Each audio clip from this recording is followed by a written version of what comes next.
story everyone. अस्सलाम वालेकुम, मैं सलीम उस्मान सरकार SEO स्टोरी एवरीवन के प्लेटफॉर्म से आपके सामने आज मैं आपके लिए कुछ खास लेकर आया हूँ जो हकीकत है।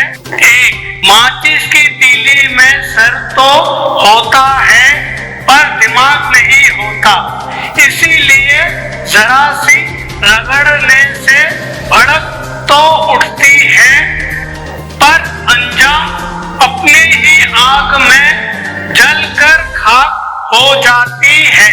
हसद का भी कुछ ऐसा ही हाल होता है। दो मेंढक को चाहे सोने की बनी कुर्सी पर ही बैठा दे पर वो छलांग लगाकर वापिस दलदल में ही जाना पसंद करता है।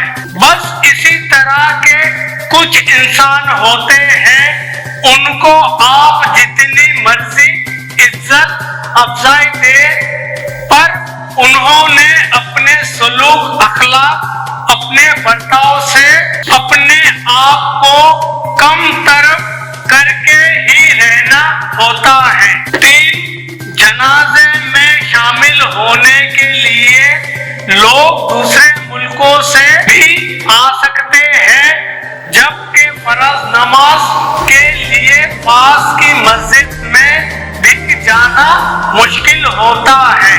चार जब इंसान अपनी गलतियों का वकील और दूसरों की गलतियों का जज बन जाए तो फैसले नहीं फासले होने लगते हैं।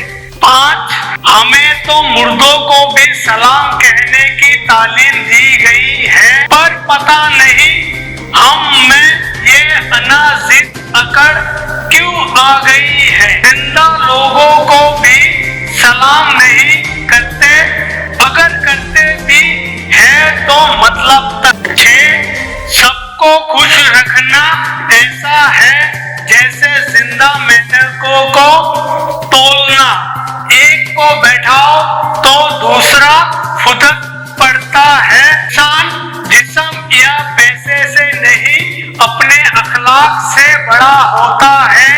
अखलाकियत से चंद मुफीद और काबिले तवज्जो अक़वाल और बातें जो शायद किसी की जिंदगी में नुमाया अहमियत हासिल कर जाए और माशरे में कुछ मुस्बत होने की नौयत सुनाई दी जाए। ये माशरे के लोगों के लिए कुछ बातें, अगर आपको मेरी बातें अच्छी लगी तो मेरी इस वीडियो को लाइक कर दें और अपने दोस्तों में शेयर कर दीजिए। आपको ये बातें कैसी लगी आप मुझे कमेंट करके जरूर बताइएगा। इसी के साथ मैं आपसे इजाजत चाहता हूँ सलीम उस्मान सरकार SEO स्टोरी एवरीवन के प्लेटफॉर्म से।